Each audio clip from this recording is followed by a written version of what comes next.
icyo gihe Herode arenganya abo mu itorero abagirira nabi, maze yicisha Yakobo inkota.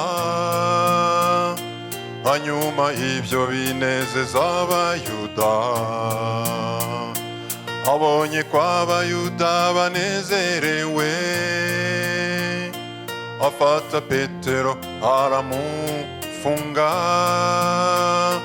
amurindisha abasirikare benshi, agira ngo azamwice Pasika ishize. Imana ireba ingorane zacu, ntitugacike intege mu gusabirana.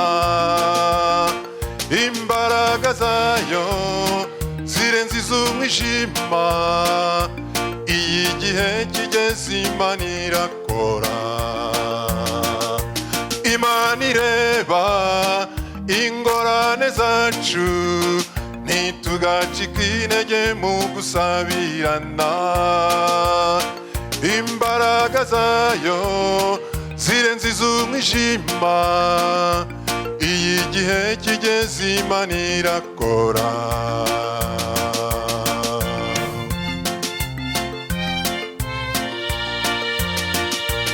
Imana irinda Petero bikomeye,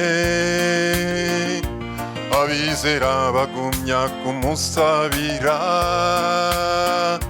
maze Herode arayari bumwice. Marayika mbere y'Imana akora Petero mu mbavu ati byuka, iminyururu imuboshye iragwa. Marayika ati fubika unkurikire, uko niko Petero yatabawe. Imana ireba ingorane zacu, ntitugacike intege mu gusabirana. Imbaraga zayo zirenze iz'umwijima, iyo igihe kigeze Imana irakora. Imana ireba ingorane zacu, ntitugacike intege mu gusabirana. Imbaraga zayo zirenze iz'umwijima, iyo igihe kigeze Imana irakora.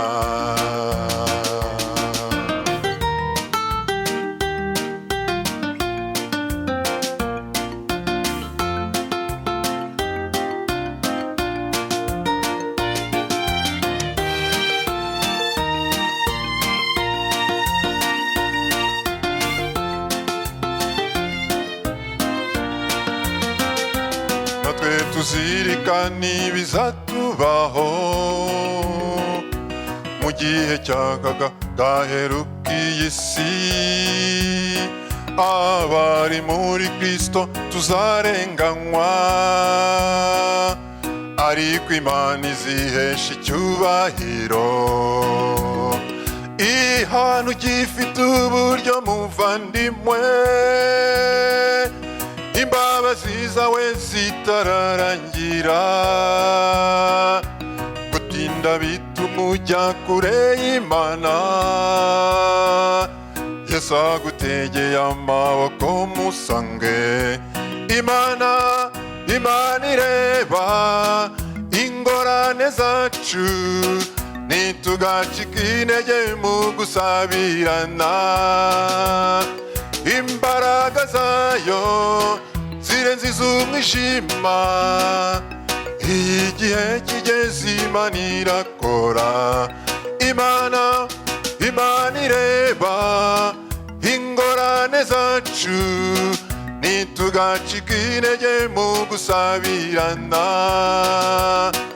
Imbaraga zayo zirenze iz'umwijima, iyo igihe kigeze Imana irakora.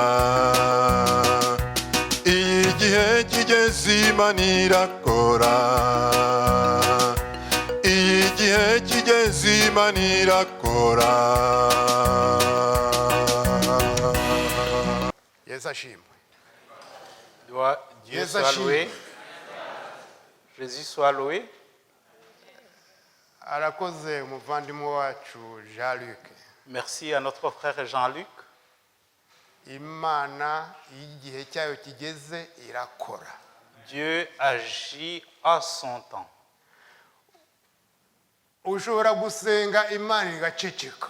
Tu peux prier et avoir l'impression que Dieu ne répond pas. Igaceceka pe. Et tu penses que Dieu reste silencieux.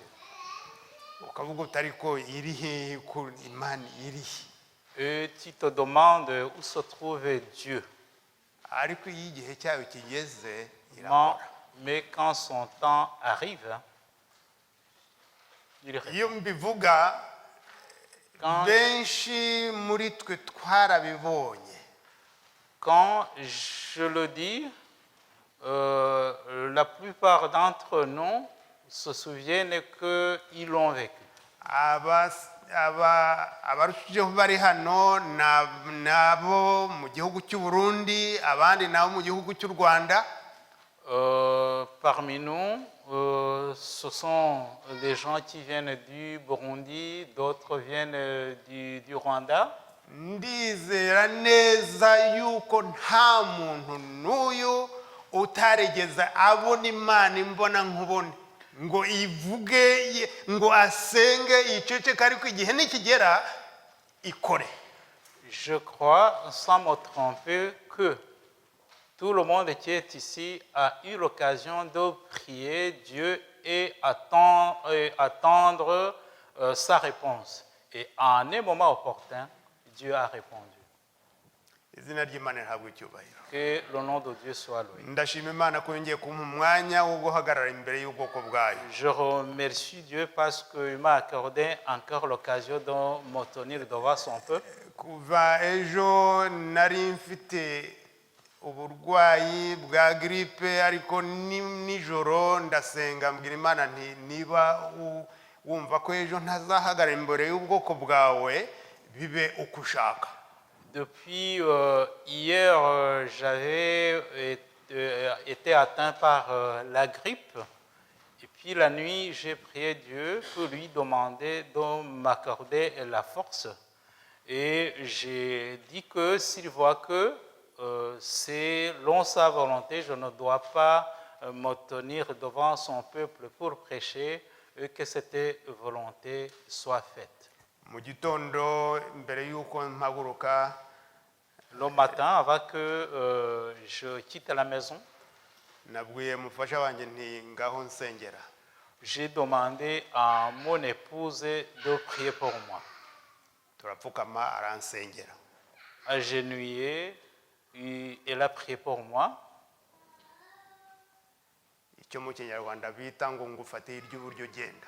Ce qu'on appelle en Kinyarwanda, donc compter sur l'appui de quelqu'un.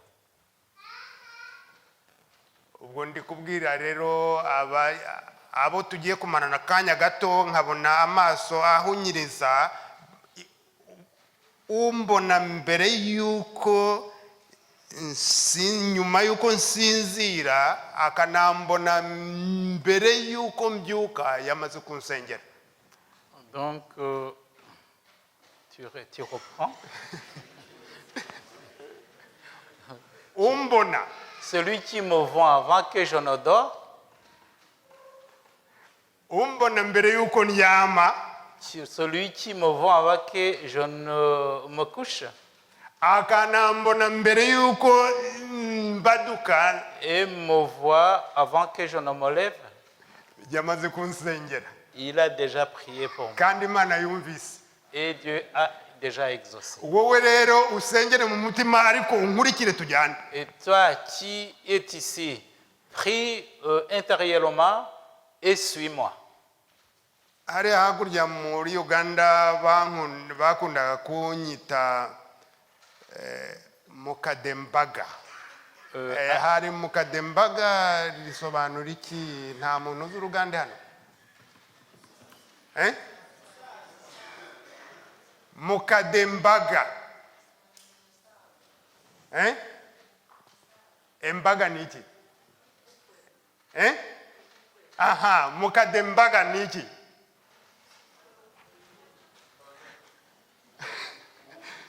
Nuko rero niyo mpamvu muri iki gitondo nsaba abana bari hano.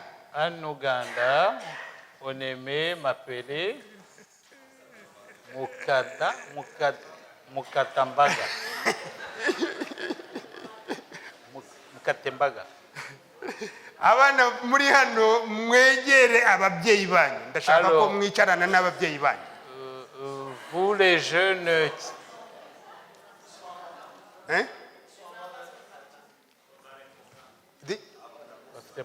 Bari hasi. Noneho reka nsabe abadamu mwicarane n'abafasha banyu. Abagabo mwicarane n'abafasha banyu. Au moment où les jeunes, où les plus jeunes sont dans la salle polyvalente et ne peuvent pas s'asseoir à côté de leurs parents, j'invite les épouses et les époux qui sont ici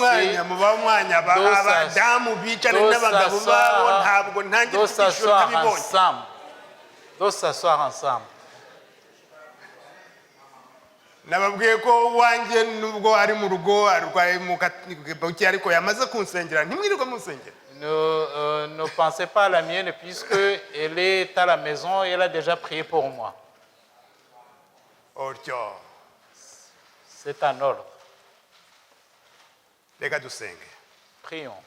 Mubyeyi mwiza w'impuhwe n'imbabazi, ndagushimye cyane kuko muri iki gitondo ushatse yuko tuvuga amagambo akomeye ku rukari washyizeho igihe waremaga umuntu. Ndakwinginze kugira ngo usobanurire iteraniro riri aha ngaha. Abana bawe tuve hano tuzi abo turi bo n'imyitozo dukorerwa kugira ngo twitegure kuba batahajuru mu izina rya Yesu Kristo umucunguzi wacu. Iyo abasirikari bari gutozwa, quand les militaires sont en entraînement, bagira ahantu bitoreza. Ils ont un lieu d'entraînement. Mbere yuko bajya ku rugamba bagira ahantu bitoreza. Avant qu'ils aillent au front, ils doivent d'abord s'entraîner quelque part. Mwibuke yuko tumaze igihembwe twiga icyigisho cy'intambara ikomeye. Souvenez-vous que nous venons de passer un trimestre en revoyant ou en apprenant, en étudiant le livre de la tragédie des siècles. Uribuze ko mazutese bihuriye he nuko abagabo bicarana n'abafasha babo? Tu peux te demander quel rapport cela a avec le fait de faire asseoir les hommes à côté de leurs femmes. Unkurikire cyane uraza kubibona. Suis-moi bien, tu vas comprendre. Icyigisho tugiye kwiga muri iki gitondo kivuga urukari. La méditation que nous allons avoir ce matin concerne la famille ou bien la famille ou le ménage. Urukari ahari mu Cyongereza ni boot camp. En anglais, c'est comme il vient de le dire. Ese boot camp ni iki? Boot camp, c'est Abongereza quoi? bra boot camp ni iki? Ça veut dire quoi? Wiki?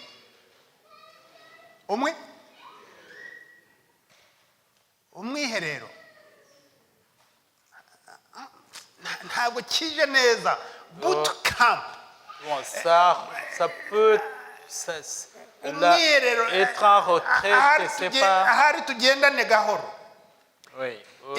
Iyo mu Rwanda cyangwa se na hano muri Europe, iyo bashaka gutoranya abakobwa cyangwa se ngo abagabo cyangwa se abaririmbyi ba mbere b'intwari. Quant au Rwanda, voire même ici en Europe, on veut faire la sélection des chanteurs stars ou des gens qui évoluent plus que les autres dans tel ou tel autre domaine.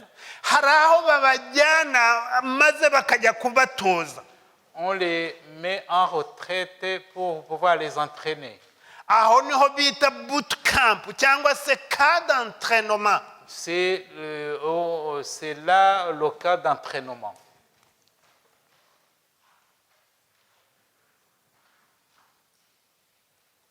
Igihe Imana yaremaga umuntu, Quand Dieu a créé l'homme, mbere y'uko imurema, avant la création, kuko izi itangiriro n'iherezo, puisqu'il connaissait le commencement et la fin, kuko ari Alpha na Omega, il est le commencement et la fin,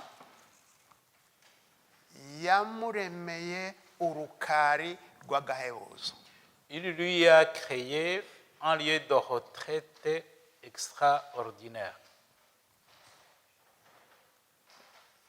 Ababaye hano mu Rwanda i Nyanza, Ceux qui ont vécu tout près de Nyanza au Rwanda, hari inzu yitwaga Urukari. il y avait une maison ou un bâtiment à laquelle on avait donné le nom Urukari ou maison de retraite. Aho niho nakuye iryo jambo nkurikije uko bahafataga ko ari ahantu abantu bajya kwimenyerereza imico, bakakunagura, bakakugira uwo bashaka kuba we. C'est là où j'ai emprunté ce mot parce que ce lieu-là, à Nyanza, on y faisait des entraînements, des gens sélectionnés pour des jeux spécifiques. Intambara mu Rukari rw'Imana. La guerre dans la retraite ou bien dans la maison, dans la famille de Dieu. Intambara mu Rukari rw'Imana. La guerre dans la famille ou bien dans le lieu de retraite de Dieu. Reka njyane namwe mu itangiriro. Lisons ensemble dans Genèse. Igice cya kabiri umurongo wa 8. Genèse chapitre 2, verset 8. Iyo mvuga urukari ni ruragutse cyane, hari n'icyigisho tugize andi mahirwe tuzagarukaho kuko kirarambuye cyane. Le terme retraite, lieu de retraite est très large et peut constituer une large étude, une étude étendue aussi. Si j'ai encore de la chance, on pourra continuer cette réflexion. Umurongo wa 8. Au verset 8, chapitre 2 de Genèse. Uwiteka Imana ikeba ingobyi muri Edeni mu ruhande rw'iburasirazuba, ishyiramo umuntu yaremye. Uwiteka imezamo igiti cyose cy'igikundiro cyera imbuto ziribwa, imeza n'igiti cy'ubugingo, hagati muri iyo ngobyi imezamo n'igiti cy'ubwenge mu menyekanishi icyiza n'ikibi. Iyo ukomeje ku murongo wa 10 ukareka umuntu hasi, ngo ishyiramo ibintu byose umuntu yari akeneye. Le passage a été affiché et quand tu continues la lecture, on voit que Dieu a mis tout ce qu'il fallait pour l'homme. Rimwe na rimwe De temps en temps, ababyeyi bubakira abana babo ingo. les parents construisent les ménages pour leurs enfants. Bakabaha iminani. et il leur donne l'héritage. ndetse bakabateganyiriza amazu bakabateganyiriza buri kintu cyose. Et ils leur construisent des maisons et toutes choses dont ils ont besoin. Hano Imana imaze kurema umuntu yamwubakiye urukari aho agomba kwitoreza imico y'ab'ijuru. Ici, après avoir créé l'homme, Dieu lui a donné un lieu où il devait apprendre le caractère céleste, Imico y'ab'ijuru. le caractère de Dieu, kandi yari ifite impamvu ibikoze. et il avait des raisons pour faire ça. Ntimwibwire ngo Satani ntabwo ari umurwanyi w'umunyabwenge. Ne sous-estimez pas l'intelligence de Satan. Satani yararebye abona ko imico y'ijuru uriya muntu agiye kwiga neza kandi afite abatoza abamarayika bazaga buri gihe cyose kubatoza. Satan avait constaté que l'homme créé par Dieu allait apprendre le caractère, le comportement et les attitudes du ciel. Nk'uko yari yatangiye intambara mu ijuru, Alors, comme il avait commencé la guerre au ciel, ngo abwira abamarayika bari aho abo yagwanye n'abati ninde uzajya muri Edeni gushuka uriya muntu. alors on s'adressa aux anges qui l'ont accompagné quand ils ont été chassés du ciel. Il leur a demandé qui pouvait d'entre eux aller faire tomber, faire chuter l'homme. Baramubwira bati uriya muntu Imana yaramuremye adasa natwe ahubwo asa n'Imana ntidushobora ntabwo twamuhangara. Et ces anges lui ont fait constater que l'homme créé par Dieu avait un caractère extraordinaire, de façon que le tenter ou le faire tomber était chose difficile. Maze Satani ubwe aravuga ati mureke nze nzigirayo. Satan s'est résolu d'aller le tenter lui-même. Anyuze mu wo Imana yari yabwiye yari yagize umutima w'urwo rukari, En passant par celle dont Dieu avait fait le cœur ou le nœud de ce lieu de retraite que Dieu avait donné à l'homme. amugusha mu cyaha. Et il a tenté, il a fait tomber dans le péché. Kuva uwo munsi rwa rukari arwirukanwamo. Et depuis lors, ils ont été chassés de ce lieu de retraite que Dieu leur avait donné. Munkurikire neza ntabwo yarwirukanywemo burundu ahubwo Imana yamushyiriyeho igishushanyo cy'urukari ku ruhande ikurikije rwa rukari rwari muri Edeni. Suivez-moi bien, Dieu, en le chassant de ce lieu, il l'a mis à côté, il lui a créé un autre endroit, mais à côté du jardin d'Éden. Imuha amabwiriza agomba gukurikiza. Et Dieu lui a donné des instructions à suivre.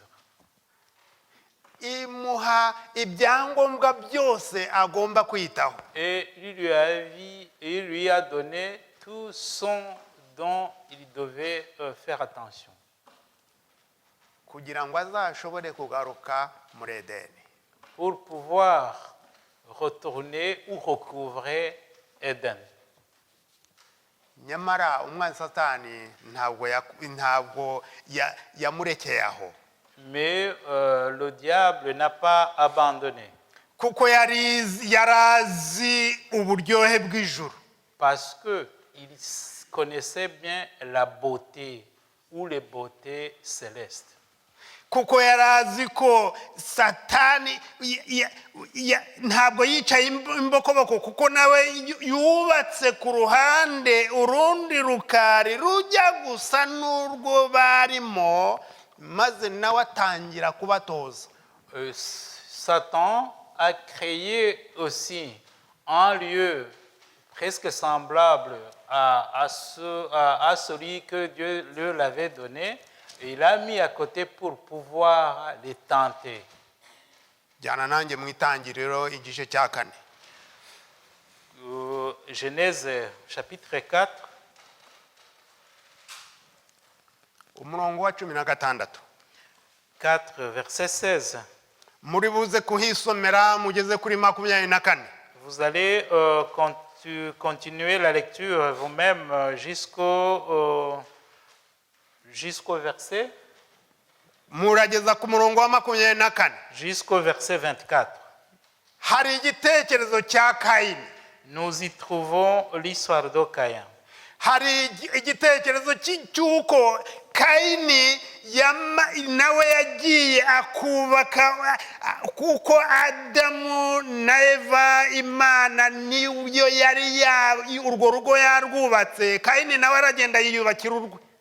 On y trouvera que Caïn aussi s'est bâti une maison.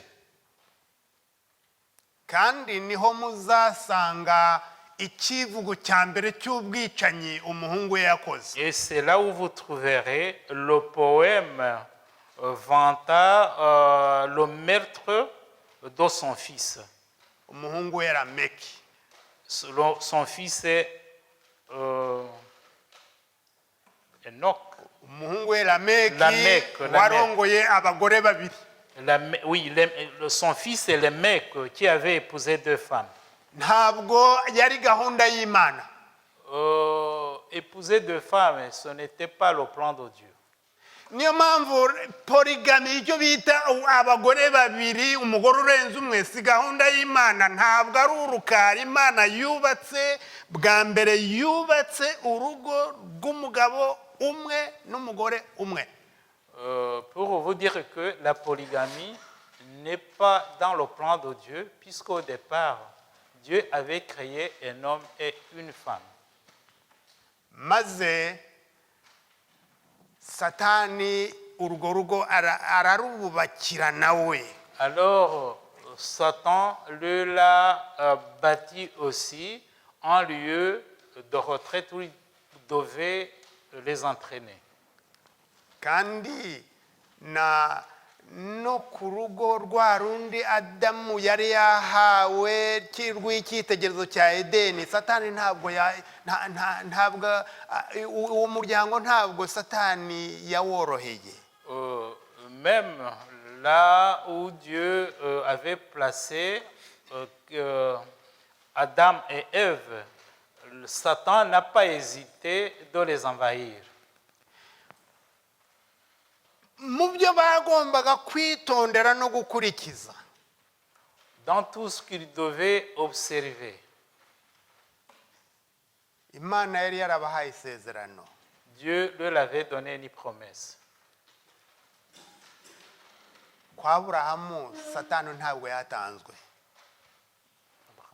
Kwa Aburahamu Satani ntiyahatanzwe. Chez Abraham aussi, non plus, pardon, Abraham non plus, le diable n'a pas hésité. Urukari rwabo cyangwa se mu rugande bavuga ngo ni urubiri ni ingoro ubundi y'ibwami.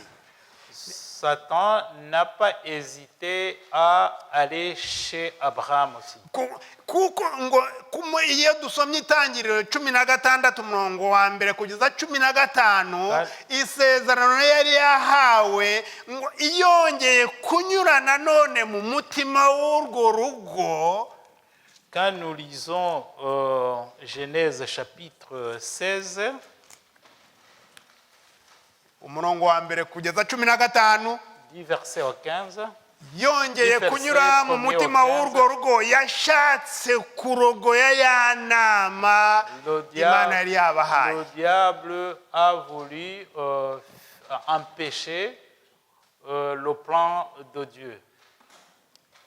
niyo mpamvu muri iki gitondo nshaka kukwibariza wowe Raison pour laquelle j'aimerais te poser la question. we gucana itoroshi iwanjye cyangwa kwa kanaka ahubwo uyicana iwawe urebe ko Ne byifashe regarde pas, ne regarde à personne d'autre, mais regarde à toi-même. kuko urugo ni naho imana itoreza Puisque la famille, c'est là où Dieu entraîne. ni icyumba cyangwa se ubusitani imana itorezamo abana bayo imico y'ijuru C'est un endroit, une chambre, un lieu où Dieu apprend à ses enfants le caractère céleste.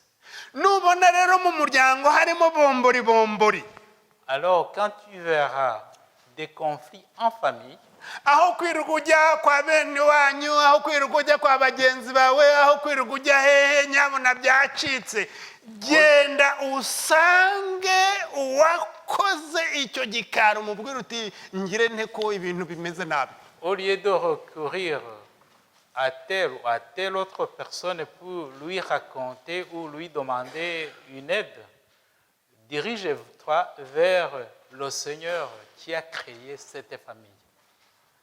aho kwirirwa ujya gutakira inshuti zawe Au lieu d'aller te plaindre chez tes amis, kandi Bibiliya usoma nanjye nsoma ivuga ngo inshuti nyinshi zigenza zite alors que nous lisons dans la Bible que plusieurs amis détruisent la famille ou le ménage. sanga uwakubakira urukari nyir'urukari aba ari we ubaza uti ko ndeba ibintu bikomeye mbigenze nte azaguha inama idashobora kukuyobora Recours plutôt à celui qui a créé et qui a fondé la famille et il te donnera des conseils et des solutions requises. ntabwo ari aburahamu gusa Ce n'est pas simplement chez Abraham. nubwo rebeka yari yaragize agatima ko kugisha imana inama igihe yari atwite abana babiri Même si Rebecca avait eu la sagesse de demander conseil à Dieu lorsqu'elle était enceinte de 2 enfants, imana ikamuha gahunda ikamwe mbega umudamu wari imfura icyo gihe imana imuha gahunda imwereka uko abo bana bazaba bameze et que Dieu lui avait révélé ce que allaient devenir ces 2 enfants, satani aramwongorera le diable a chuchoté, lui a chuchoté dans les oreilles. igihe kigeze abana bamaze gukura bamaze kuba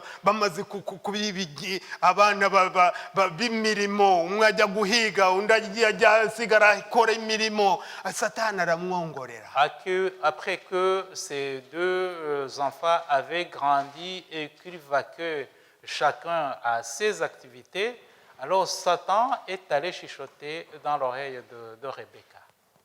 maze ashaka umugisha we ubwe umuturutseho n'imbaraga ze Et Rebecca a cherché sa propre bénédiction par sa propre force awushakira umuhungu we pour son fils.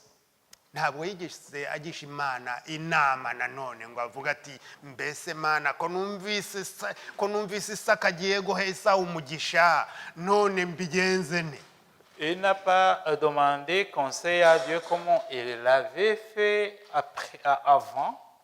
Il n'a pas demandé à Dieu comment il pouvait réagir, surtout qu'il venait d'entendre que Isaac allait bénir Ésaü. ntabwo imana ihinduka Dieu ne change pas. uko yari iri n'ejo n'igihe kizaza niko iri Tel qu'il était hier, il est aujourd'hui et il sera demain. yari kumuha inama ikamwongera ikamuhishurira birenze uko yibwiraga Dieu lui allait lui prodiguer des conseils et des révélations plus que ne le pensait. mvuge nde ndeke nde. Parler, d'autres parler, d'autres ne pas parler. Ese mvuge Eli? Évoque-je Élie? Eli wari umutambyi, Élie qui était prêtre, ayoboye ubwoko sacrificateur. bw'Imana, ari we mutambyi wari mu cyimbo cy'Imana hari muri icyo gihe. Il y dirigeait le peuple de Dieu et il était au service de Dieu à son époque. Iwe Satani ntabwo yahatinye. Le diable n'a pas hésité à l'envahir ou à l'attaquer. Inshuti nkunda, mbese mvuge Samweli? On peut évoquer même Samuel. Samweli wari warahawe Imana. Samuel, à qui on avait offert à Dieu. Samweli wari warakuriye mu rusengero rw'Imana. Muribuka igihe Hana yamusabaga Imana ati, Mana numpa umwana azahora mu rusengero rwawe kandi ntazava mu nzu yawe iteka ryose. Vous vous souvenez quand sa mère Anna avait prié Dieu afin qu'il lui donne un fils qu'il allait lui confier dans la suite. Impamvu mvuga aya magambo ni ukugira ngo twitonde, kuko imiryango yacu, ingo zacu, tumenye ko Satani zibasiye kuruta ibindi byose bibaho. Je donne tous ces exemples pour vous faire comprendre que Satan est là pour détruire nos familles, nos ménages. Ndi kubasogongeza insiziriza icyigisho kiri imbere tuziga. Je suis en train de faire une introduction d'une leçon qu'on apprendra ou bien d'une méditation qu'on partagera plus tard. Samweli wa wundi wari warabaye mu nzu y'Imana utarigeze ahava, Samuel qui avait toujours vécu dans la maison de Dieu. akahashakira umugeni akanaharongorera. Là où il s'était marié.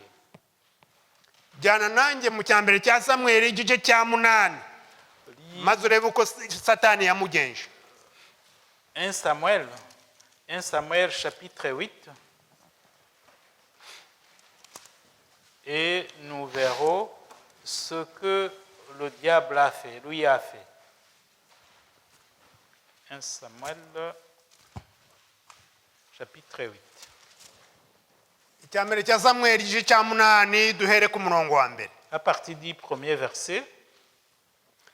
Samweli amaze gusaza agira abahungu be abacamanza b'Abisirayeli. Imfura ye yitwaga Yoweli, ubuheta yitwaga Abiya. Bari abacamanza b'i Berisheba. Nkurikira neza umurongo wa 3. Suis bien. On arrive au verset 3. Ariko abahungu be ntibagendanaga ingeso nk'ize, ahubwo bakiyubagiriza gukunda ibintu, bagahongerwa, bagacurwa kibera. Les fils de Samuel ne marchèrent point sur ses traces. Ils se livraient à la cupidité, recevaient des présents et violaient la justice. Wa mudamu muri ruhande rw'umugabo mumbwirire uti witonde kuko Satana aratugerageza. Toi, épouse assise à côté de ton époux, mumbwire uti Satana dis-lui aratugerageza. que le diable vous tente.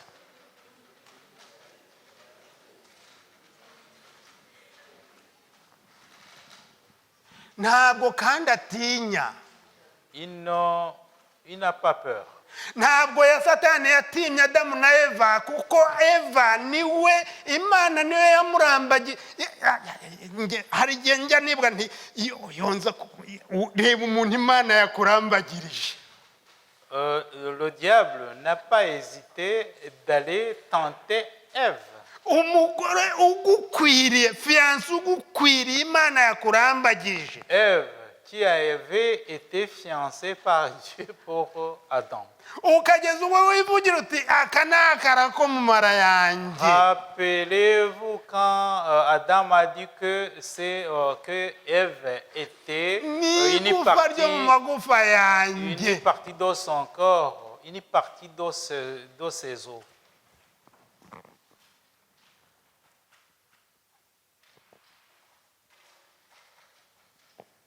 Imana ubwayo ikaba ariyo ikora aya masezerano maze ijuru rikayasinya. Et c'est Dieu lui-même qui avait uni Adam et Ève. Njya mbona amakwe benshi bashyushye bakimbagira, nanjye narakimbagiye, nanjye barakimbagiye, J'assiste au fait de maze nkabona mariage ukuntu baba banezerewe, et je constate comment les époux sont joyeux. maze bikampa gutekereza ukuntu abamarayika bakimbagiye muri icyo gihe n'indirimbo zaririmbwa ubukwe bwari buhari, ngo nicyo cyatumye Satani arakara maze umujinya uba mwinshi. Et ça me pousse à m'imaginer comment les anges étaient joyeux dans l'union au moment de l'union d'Adam et Ève. Et d'ailleurs, c'est la raison pour laquelle Satan a été jaloux et s'est mis à aller tenter, à aller détruire leur ménage. Kuko icyo gihe ngo ijuru ryose ryararangiriye. Puisqu'on dit que à ce moment-là, tout le ciel assistait. Ngubwo ubukwe tugiye kuzataha ubwo Kristo azaba agarutse. C'est le mariage ou les festivités que nous allons célébrer quand Jésus reviendra ressemble à celles-là qui ont eu lieu lors de l'union d'Adam et Ève. Kuko ijuru ryose rizaba ngo ryamanutse. Puisque tout le ciel va accourir. Yesu aje kuzamura itorero rye. Quand Jésus reviendra prendre son église. Ndifuza kuzaba muri ubwo bukwe. Je désire être dans ce rassemblement. Nkabubamo ntari imperekeza ahubwo nkabubamo ndi umugeni. Y participer en tant qu'actif et pas observateur. Ndakwifuriza kuzaba muri ubwo bukwe. Je souhaite que toi aussi tu sois invité à son mariage, à cette fête. Ndifuriza abagabo n'abagore bakiri muri rwa rukari nyabuna musenge cyane kuko Satani yabamanukiye afite umujinya. Je désire, je souhaite que les époux et les épouses qui restent toujours dans cette famille que Dieu leur a donné de prier intensément parce que le diable les guette et il est descendu pour détruire leur ménage. Umwuka w'abahanuzi akongera akavuga. L'esprit de prophétie nous répète. Mu bantu Yesu azirata kuko azaba akuye mu minwa ya Satani. Que parmi les gens dont Jésus sera fier parce qu'il aura retiré dans la gueule du diable. Ngo n'abantu Satani yabujabujije bakava mu rubiri bagatandukana, ariko ngo hirya bagakomeza bakiga kugeza igihe ibitekerezo byabo babishyize hasi bakongera bagafatana. Ce sont les gens, après s'être séparés, qui se donneront à apprendre pour finalement se retrouver unis après avoir appris que c'est le diable qui les avait séparés. Abo ngabo ngo bazaba bafite umwihariko wabo. Ces personnes-là sont particulières. Kuko bazaba baranesheje byihabya. Parce qu'ils auront vaincu d'une façon extraordinaire. Kuko abadamu bazaba barafunze amatwi ibiti mu matwi ya bagenzi babo. puisque ces épouses, ces dames ont refermé les oreilles au chuchotement de ceux qui veulent les détourner de la vérité ou du droit chemin. Kuko abagabo bazaba barafunze mu matwi barashyizemo ibiti bya bagenzi babo. Uriya mugore uramutse wongeye kwemera ko agaruka mu rugo rwawe waba wishujuguje. Parce que ces hommes-là ont fermé leurs oreilles au chuchotement des collègues qui veulent les détourner de la vérité ou du droit chemin. Abo ngabo ngo bazaba bafite umwanya spécial, umwanya wakataraboneka wihariye. Auront une place privilégiée. Mu rundi ruhande ngo ni bantu bigeze kuhakana Imana, b'abapadiri, b'abasenyeri, bandi bari barahakanye Imana babyimaze, b'abarozi bari barahebuje. Et d'un autre côté, ce sont ces gens-là qui auront renié Dieu, qui auront renié Dieu, les gens qui viennent de différents domaines. Ndifuriza buri wese kuzaba muri buriya bukwe. Je souhaite à chacun de nous d'être dans ce mariage ou bien dans cette fête. Kuki Imana ndangiza yashatse yuko abantu bitoreza muri uru rubiri? Pourquoi Dieu a-t-il voulu que les gens s'entraînent même dans ce corps? Imana muzi ko Satani igihe yagwaga yaguye ajyanye kimwe cya gatatu cy'abamarayika. Vous savez qu'au moment de la chute du diable, il a emporté avec lui un tiers des anges. Imana yahashyire ngo ibatoze kugira ngo bazazibe icyuho Satani yasize mu ijuru. Donc, Dieu a fait que ces gens-là apprennent à le connaître, qu'ils vont remplacer ou bien vont compenser la perte d'un tiers d'ange que le diable a emporté avec lui. Ndabona mutuje ahari ntabwo muri kubyumva. Vous semblez calme, on dirait que vous ne suivez pas. Imana ndisubiramo, Imana icyatumye ishyiraho gahunda y'urukari aho itoreza bootcamp, camp d'entraînement, urugo, ni ukugira ngo twitorezemo imico y'ab'ijuru, tuzashobore kuziba icyuho Satani yasize mu ijuru we na kimwe cya gatatu cy'abamarayika yamanukanye.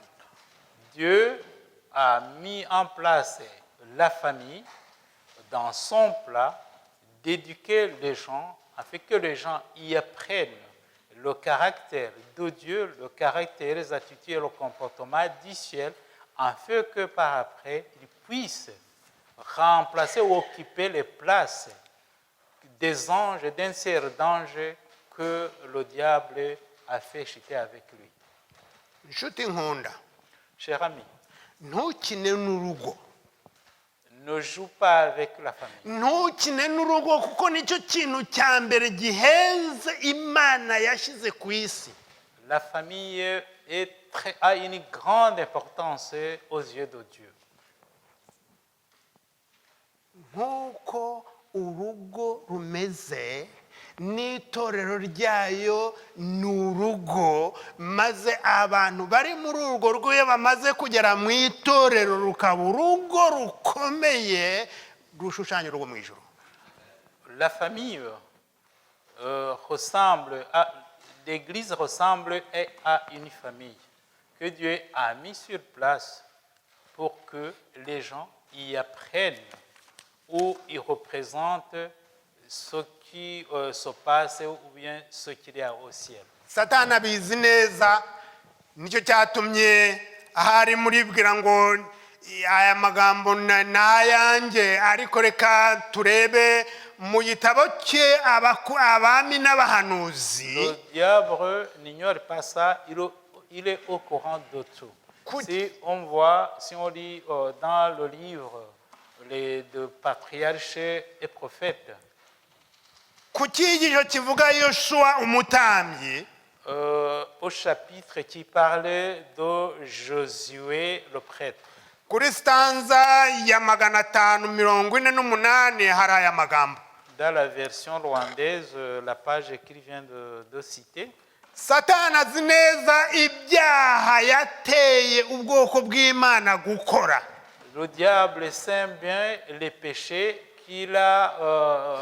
auxquels il a entraîné l'homme.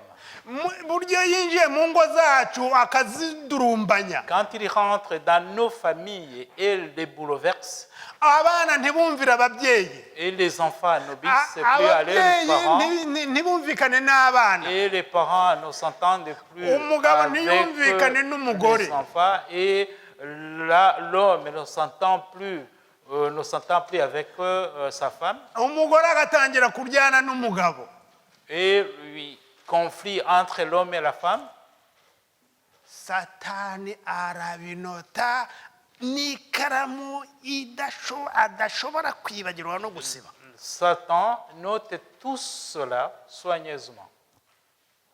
Kandi abarega avuga ko ibyaha byabo bikuriyeho uburinzi bw'Imana, bityo akavuga ko abafiteho uburenganzira bwo kubarimbura. Et il les fait penser que leur protection de Dieu n'est plus sur eux, et que voilà, ils sont maintenant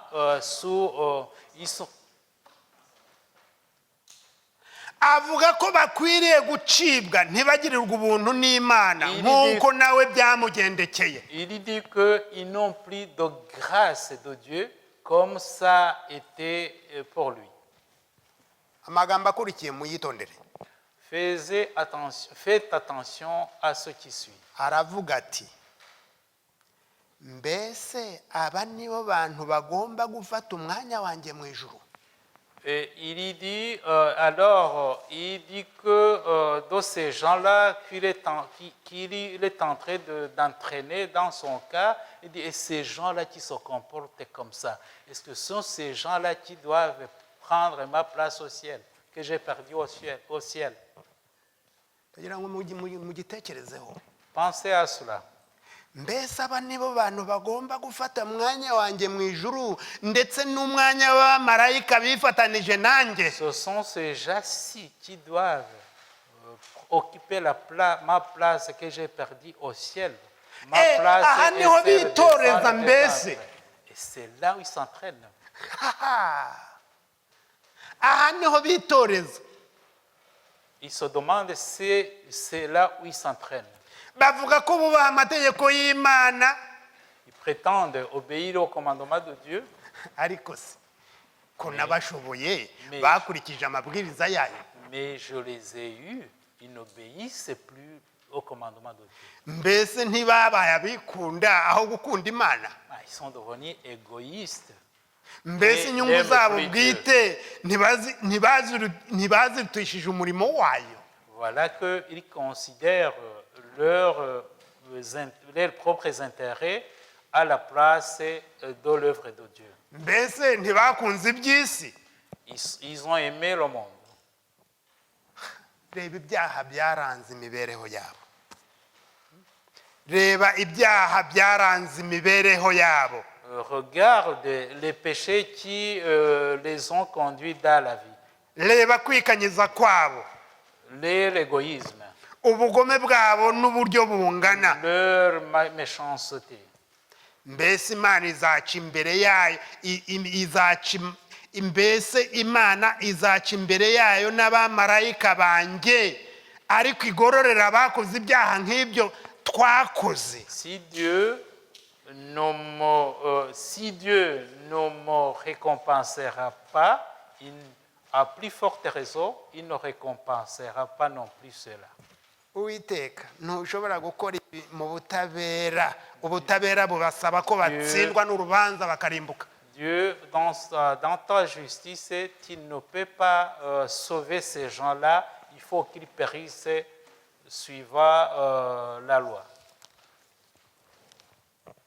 nyamara muri Zaburi igice cya 8 Pourtant, en Psaume chapitre 8,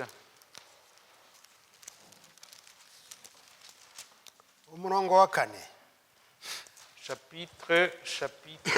plutôt Psaume chapitre 8, verset 4. iyo nitegereje ijuru umurimo w'intoki zawe n'ukwezi n'inyenyeri ibyo waremye. Umurongo wa 5 umuntu ni iki kumwibuka, cyangwa umwana w'umuntu ni iki kumugenderera? Wenze kumugira nk'Imana aburaho hato. Ngiki kintu cyarakaje Satani. Les versets ont été affichés. Voilà ce qui a aigri Satan. Umuntu ni iki? Quel homme? Qui est-ce l'homme? Umwambika ubwiza n'icyubahiro nk'ikamba, wamuhaye gutegeka ibyo waremesheje intoki zawe, wamweguriye ibintu byose ubishyira munsi y'ibirenge bye, wamuhaye gutwara intama zose n'inka n'inyamaswa zo mu ishyamba nazo, n'ibiguruka mu kirere n'amafi yo mu nyanja, n'ibinyura mu nzira zo mu nyanja byose. Uwiteka mwami wacu, erega izina ryawe ni ryiza mu isi yose. Umuntu ni iki? Donc les versets ont été projetés. Qui est l'homme?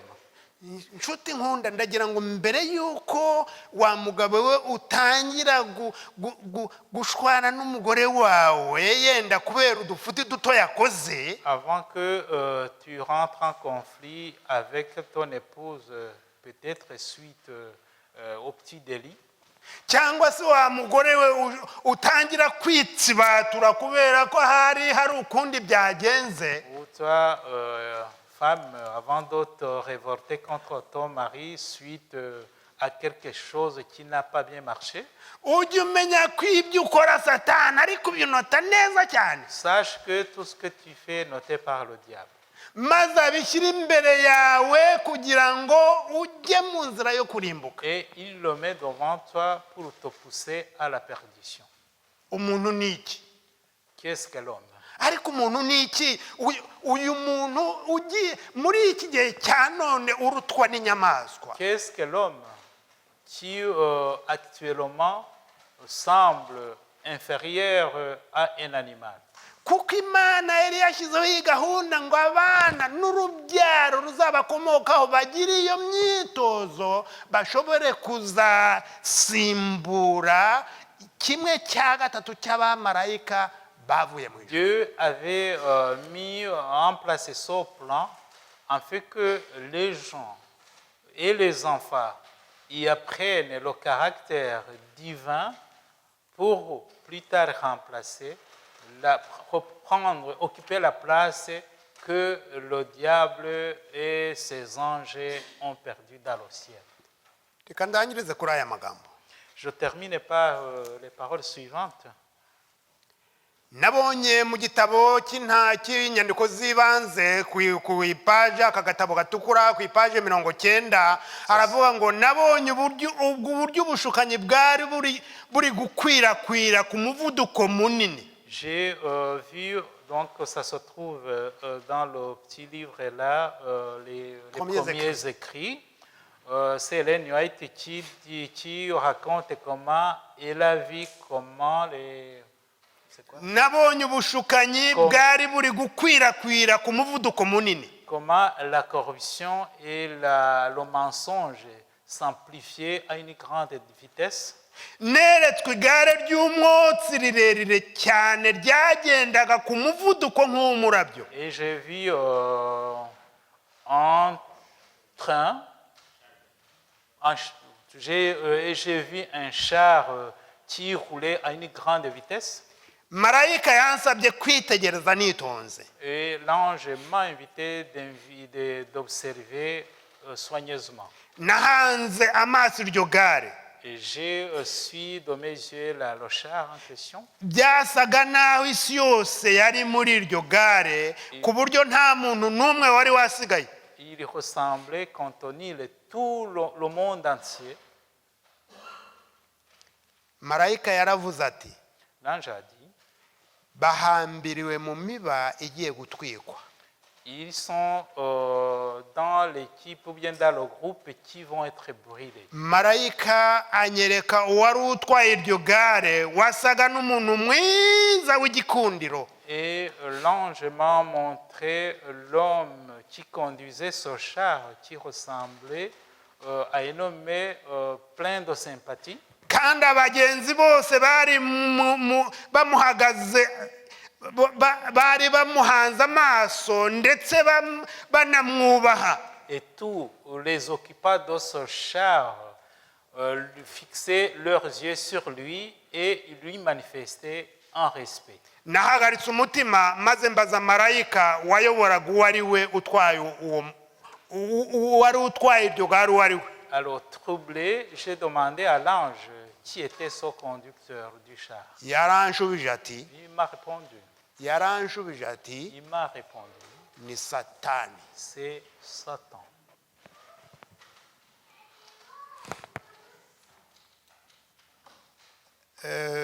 Abakurikira amakuru Ceux qui suivent l'actualité muri leta ya Louisiana muri leta z'ubumwe za Amerika, aux États-Unis, dans l'État de Louisiane, ubu hari umuvuduko uri gukwirakwira muri Amerika yose umeze nka gilet jaune ba hano mu gihe gishize. et il y a un courant qui embrase tout l'État, qui ressemble aux manifestations ou au courant des gilets jaunes en France.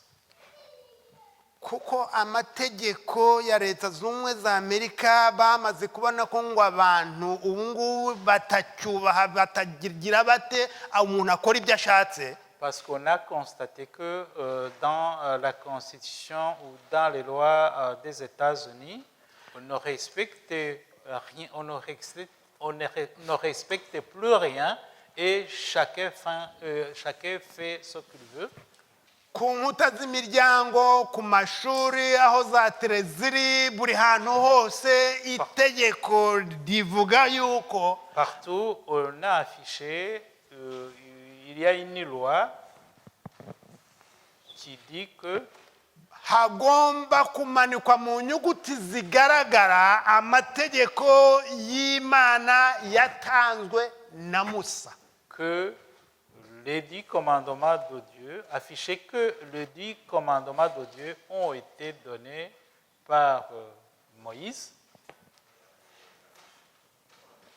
Oui, on doit afficher que les 10 commandements. Mu makarase, buri mu biro, buri hantu hose aho ugiye ugasanga ayo mategeko ahari. Partout où on peut afficher, qu'il faut afficher ces 10 commandements donnés par Moïse. Kugira ngo abantu bongere bagaruke ku giti cya mbere bari bariho. Pour revenir, pour pousser, inviter les gens à revenir aux premières vertus. Umaze iminsi wiga inyamaswa yavuye mu butaka ngo ifite amahembe nk'ay'umwana w'intama ariko ivuga nk'iki. On était en train d'apprendre sur la bête qui est montée de la terre, qui avait des cornes semblables à celles d'un agneau, mais qui parlait comme le loup ou le lion, qui parlait comme le dragon. Pardon. Merci.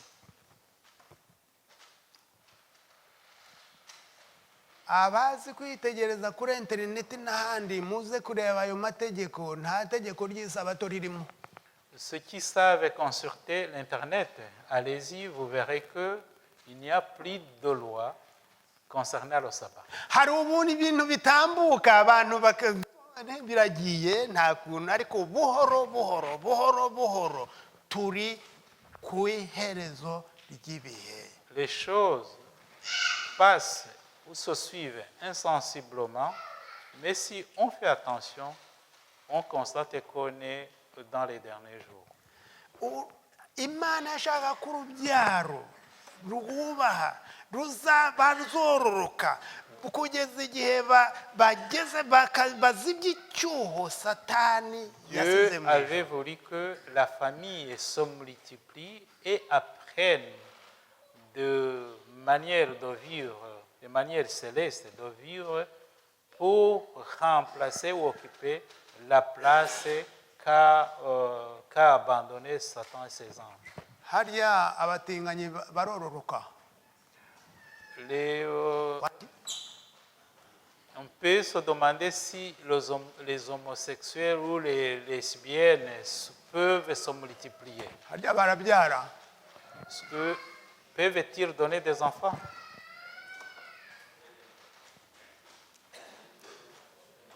Mube maso kuko turi ku mpera y'isi.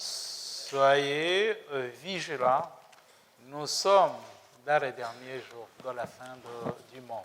Ndarangiriza ku magambo meza y'umudamu wa hano mu Misiri. Je clôturerai par les paroles d'une femme égyptienne. Abadamu muri iri teraniro mu ngo zanyu mumufateho icyitegererezo. J'invite les dames qui sont ici de prendre ces paroles comme modèle. Igihe umugabo wawe wabonye asa n'utsikiye aho kugira ngo utere hejuru urureke kandi rwaraguhenze, ahubwo wigire kuri uyu mugore.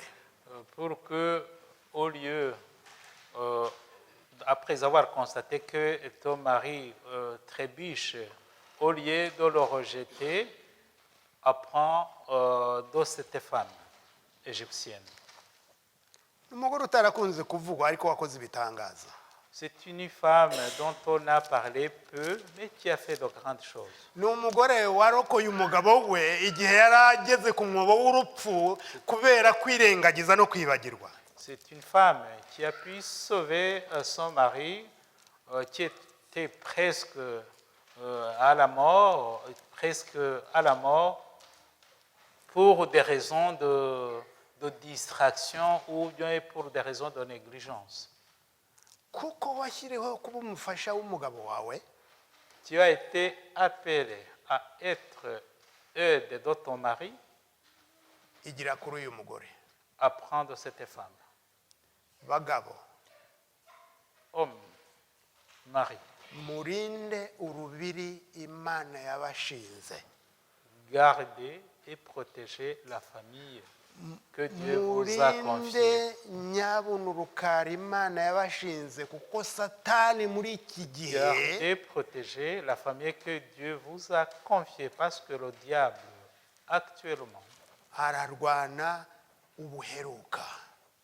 mène son dernier combat. Uyu mugore ni umunyegiputakazi. Cette dame est égyptienne, ariko yakoze ibikomeye. a fait de grandes choses. Ntabwo avugwa. On ne parlait pas d'elle, Nyamara ni umugore w'intwari. mais c'est une femme Ndifuriza courageuse. abadamu muri aha ngaha kuba nk'uyu mudamu. J'invite les dames qui sont ici à être comme cette dame égyptienne. Umudamu wari warakiye ubutumwa bwa Kristo. La femme qui avait embrassé le message de Jésus-Christ. Yakira umucyo abonye. il avait accueilli la lumière qu'elle avait reçue. kuko abisirayeli ikimenyetso cyabo umubatizo wabo wari uwo gukebwa. Euh, Coco? La circoncision. Coco. Ikimenyetso cyabo cy'abisirayeli umubatizo wabo wari uwo gukebwa. Le baptême des Israélites, c'était la circoncision. Iyo dusomye mu kuva igice cya kane umurongo wa 24, Quand on lit Exode chapitre 4, mu kuva igice cya kane umurongo wa 24 haboneka uriya mugore w'intwari. Exode chapitre 4, verset 24, c'est là où on lit le récit de cette dame. Bukeye ari mu rugendo, Uwiteka musanga mu ndaro yarayemo ashaka kumwica. Uyu ni Mose. Il s'agit de Moïse, Mose wari umuntu w'Imana. homme de Dieu. Mose wa Imana yari ibwiye ngo najye gukura ubwoko bwayo mu Egiputa. Moïse, à qui Dieu avait dit d'aller libérer son peuple de l'Égypte. Ariko bambi yari afite intege nke, yagiraga intege nke, yaribagirwaga. Mais il avait une faiblesse d'oublier. Umurongo wa 25, Au verset 25, maze Zipora yenda isarabwayi akeba umunwa w'icyumwana we yambariye awujugunya imbere ya Mose, aramubwira ati nukuri umbereye umukuvusha amaraso, Uwiteka aramureka. Séphora prit une pierre aiguë, coupa le prépuce de son fils Ndifuza et le jeta aux pieds de Moïse en disant, tu es pour moi un époux de sang. kuko Mose yaribagiwe ikibazo yagomba gukora. Uriya mwana yagomba kumukeba kugira ngo abe ikimenyetso cy'Abisirayeli, yari umwisirayeli yagomba kuba yakebwe. Parce que Moïse avait oublié de faire ce qu'il devait faire pour son fils, notamment la circoncision, qui était un signe distinctif du peuple mbega israélite. umugore w'intwari, Cette femme était courageuse. aho rukomeye, Courageuse dans des umugabo moments yibagiwe, difficiles.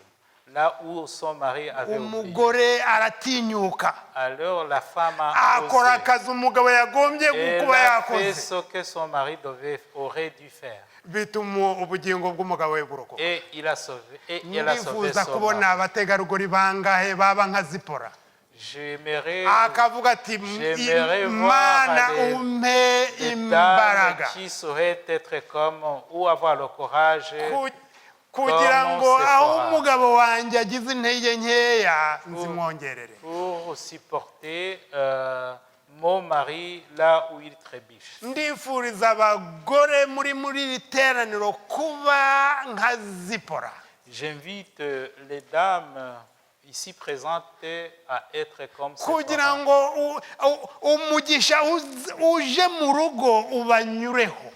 Pour recevoir la bénédiction qui vient en famille. Ndifuriza abagabo muri iri teraniro kuba inkingi mu rukari rw'aho Imana yateguye kugira ngo Et bitoze. j'invite les hommes qui sont ici aussi à être des piliers dans leur famille. Maze imiryango yacu Pour que nos familles ibe aho twigira imico y'abataju, soient là où on apprend les méthodes célestes. mu izina rya Yesu. Au nom de Jésus. Reka nsabe abifuza gutaha ijuru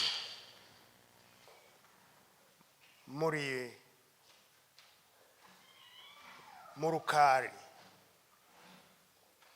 mujye juru dushima Imana.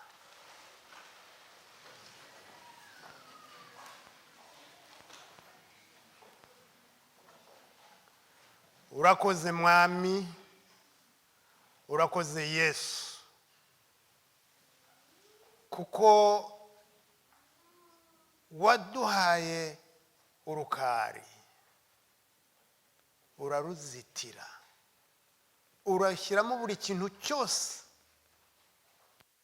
kugira ngo twitoze tuba abatahajuru. Uturinde kumena, uturinde gusimbuka uruzitiro, uturinde gukerensa ijambo ryawe. Kandi Mwami, kukuringa bidukingira, Satani ntawe azamenera. Wamutsinze ku musaraba, natwe udutsindishirize ndakwinginze. Muri iki gihe giheruka isi iri mu manegeka, duhe guhagarara dushikamye, twogeze ijambo ryawe, dutangaze kugaruka kwawe, kugira ngo ubwo benshi bari mu kigare gifite umuvuduko w'akataraboneka, twebwe uduhe guhagarara dutumbire Yesu Kristo ariho gucungurwa kwacu kuri. Tuzafata inanga zacu ducuranga igihe uzaba ugarutse. Turifuza gutaha ubukwe turi abageni. Ubitubashishe mu izina ryiza rya Yesu Kristo umucunguzi wacu. Amen.